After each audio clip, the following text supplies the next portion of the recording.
तेरी मेरी कहानियों से सभी अपडेट पाने के लिए बेल आइकन दबाएं। आज की कहानी है छोटी सी शर्त। नमस्कार ज़मींदार साहब। मास्टर जी ने खाट पर लेटे ज़मींदार साहब से कहा। मास्टर जी को देखकर ज़मींदार साहब उठ बैठे और गर्मजोशी से उनका स्वागत किया। आइए आइए मास्टर साहब, मैं आपका ही इंतज़ार कर रहा था। ठाकुर रणविजय सिंह बहुत ही नेक और दयालु व्यक्ति हैं। इसी कारण पूरा गांव उनका बहुत सम्मान करता है। सुधांशु जी इसी गांव में मास्टर हैं। उन्होंने अपने नौकर को आवाज़ दी और उसे चाय पानी की व्यवस्था करने के लिए कहा। फिर उन्होंने मास्टर जी से उनकी कुशल क्षेम पूछी। मास्टर जी देख रहे थे कि अब ज़मींदार साहब पहले जैसे नहीं रहे। उनके चेहरे पर जो तेज दिखाई देता था वह धीमा हो चुका था। चेहरे पर भी उदासी साफ दिखाई दे रही थी।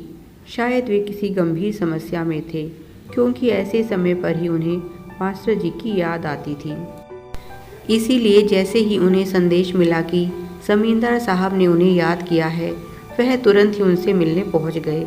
ज़मींदार साहब ने कहना शुरू किया, मास्टर जी, आप तो मेरे बेटे प्रताप को जानते ही हैं। बचपन में वह आपसे ही पढ़ा लिखा है। मेरी असली परेशानी की वजह प्रताप ही है। उसकी माँ के ज़्यादा लाड़ प्यार के कारण वह बहुत बिगड़ गया है। उसने सभी बुराइयों को अपने में समा लिया है।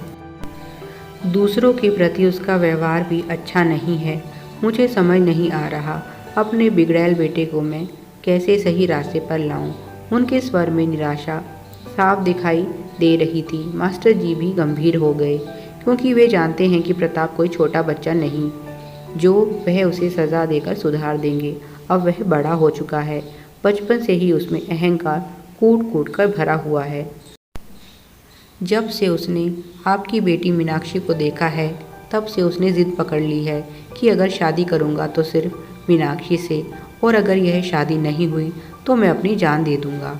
एक पिता होने के नाते अपने बेटे की जान बचाना मेरा कर्तव्य है, पर एक इंसान होने के नाते किसी लड़की की ज़िंदगी में खराब नहीं करना चाहता। बस इसी दुविधा का हल निकालने के लिए मैंने आपको यहाँ बुलाया है।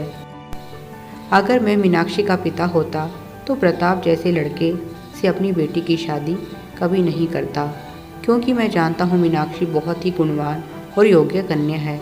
उसका विवाह किसी सुयोग्य वर से होना चाहिए, प्रताप जैसे अभिमानी से नहीं। और मैं यह भी जानता हूँ कि प्रताप मीनाक्षी से प्यार नहीं करता। उसने इसे सिर्फ अपने अभिमान का प्रश्न बना लिया है, क्योंकि उसने मीनाक्षी के सामने विवाह का प्रस्ताव रखा और मीनाक्षी ने उसे ठुकरा दिया। प्रताप अपनी जिद पूरी करने के लिए किसी भी हद तक जा सकता है। मैं मीनाक्षी की सुरक्षा को लेकर भी चिंतित हूँ। मेरी आखिरी आस सिर्फ आप ही हैं। मुझे यकीन है आप हमेशा की तरह इस बार भी मुझे यह दुविधा से निकाल देंगे। मास्टर जी बहुत ध्यान से सारी बातें सुन रहे थे।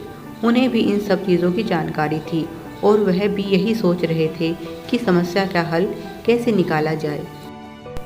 पर अब उनके लिए स्थिति थोड़ी आसान हो गई थी, क्योंकि ज़मींदार साहब अपने बेटे के पक्ष में नहीं थे और यही उनके लिए अच्छी बात थी। उन्हें ज़मींदार साहब को अपनी योजना बताई और ज़मींदार साहब उनकी बात पर सहमत हो गए। घर जाकर उन्होंने अपनी पत्नी और बेटी को भी अपनी योजना अच्छे से समझाई। वे दोनों भी उनका सहयोग करने के लिए तैयार थी। मास्टर साहब ने ज़मींदार साहब को संदेशा भिजवा दिया। जैसा कि तय हुआ था, ज़मींदार साहब अपनी पत्नी और बेटे के साथ मास्टर जी के घर मीनाक्षी के लिए रिश्ता लेकर आए। सभी बहुत खुश हुए और मास्टर जी ने इस रिश्ते को स्वीकार कर लिया। फिर उन्होंने प्रताप से कहा, बेटा, मुझे बहुत खुशी होगी अगर मेरी बेटी को तुम जैसा जीवन साथी मिले, पर मेरे मन में छोटी सी आशंका है। यह सुनकर अभिमानी प्रताप ने कहा, मास्टर जी, निसंकोच होकर कहिए, आपकी क्या आशंका है। तो मास्टर जी ने कहा, बेटा, तुम्हारी और हमारी स्थिति में बहुत अंतर है।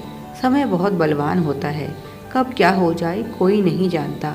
मैं बस यही जानना चाहता हूँ, अगर किसी कारण तुम्हारे पास अपने पिता की धन दौलत ना रहे तो क्या तुम मेरी बेटी को अपने बल पर 2 वक्त की रोटी खिला सकते हो।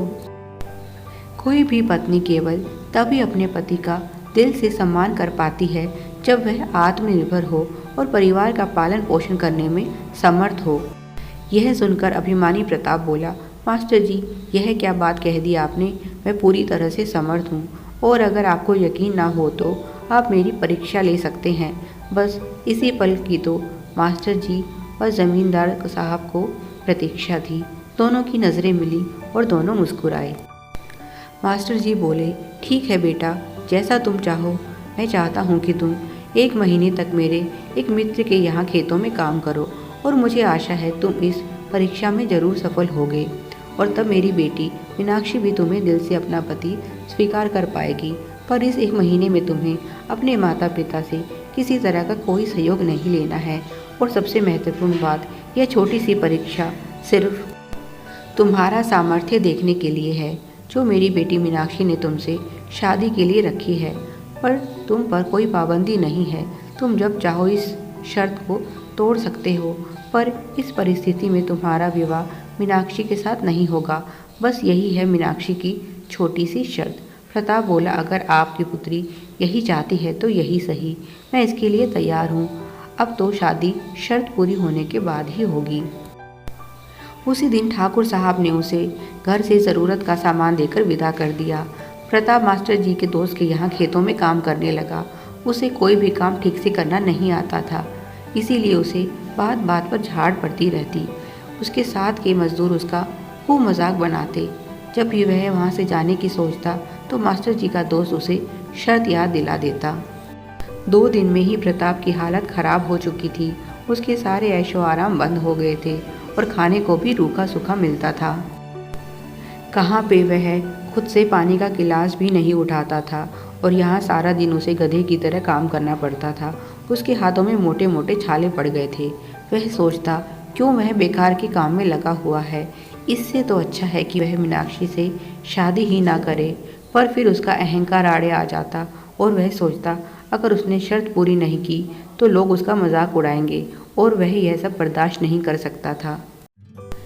जैसे तैसे बहुत कष्टों में प्रताप ने 1 महीना गुजारा, पर इस 1 महीने ने प्रताप को बदल दिया। उसकी सारी बुराइयां और अहंकार जाते रहे। अब उसे समझ आ गया था कि वह गलत था। अब वह सबकी इज्जत करता था, सबसे प्यार से बात करता था। 1 महीने बाद जब वह मीनाक्षी के घर पहुंचा तो वह वही पहले वाला प्रताप नहीं था। उधर मास्टर जी और मीनाक्षी भी बहुत परेशान थे, क्योंकि उन्हें इस बात का पक्का यकीन था कि प्रताप जैसा अहंकारी इस शर्त को पूरा नहीं कर पाएगा। पर उसने तो शर्त पूरी कर ली थी। अब तो मीनाक्षी को ना चाहते हुए भी यह शादी करनी ही पड़ेगी। कुछ समय बाद जमींदार साहब भी पत्नी सहित मास्टर जी के घर पहुंच गए। वे भी बहुत बेचैन लग रहे थे, पर जब उन्होंने पहली बार प्रताप को देखा तो प्रताप के व्यवहार में हुए परिवर्तन को देखकर दोनों को ही सुखद आश्चर्य हुआ। मास्टर जी और जमींदार साहब दोनों ही उसके बदले हुए व्यवहार को अच्छे से समझ रहे थे। मीनाक्षी भी देख रही थी कि अब यह पहले वाला प्रताप नहीं है। मास्टर जी ने प्रताप से कहा, बेटा, मैं अपनी बेटी का विवाह तुमसे करने के लिए तैयार हूँ।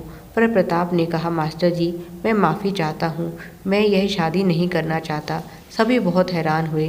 प्रताप ने कहा, हाँ पिताजी, मैं यह शादी नहीं करना चाहता क्योंकि मैं मीनाक्षी के योग्य नहीं हूँ। वह एक पढ़ी लिखी योग्य लड़की है, जबकि मैं ना तो उसके बराबर का पढ़ा लिखा हूँ और ना ही उसके जैसे संस्कार ही मुझ में है। अब मुझे समझ आ गई है, पहले मैंने जो कुछ भी किया वह अहंकार में किया, पर आप मेरा यकीन मानिए, मैं अब बिल्कुल बदल गया हूँ। मैं अपने व्यवहार के लिए आप सभी से माफ़ी चाहता हूँ। उसने मास्टर जी के पैर पकड़ लिए और कहा, आप सचमुच मेरे गुरु हैं। आपने मुझे जीवन की नई दिशा दी है। मेरी आंखों से अहंकार की पट्टी हटाने के लिए आपका बहुत बहुत धन्यवाद मास्टर जी। अपने बेटे के इस बदले हुए रूप को देखकर जमींदार साहब बहुत खुश थे। उन्होंने कृतज्ञ भाव से मास्टर जी की तरफ देखा। मास्टर जी भी बहुत प्रसन्न लग रहे थे। उनकी सूझबूझ के कारण ही आज उनकी पुत्री का जीवन भी बच गया और प्रताप भी सुधर गया। Please like, share and subscribe. Thanks for watching.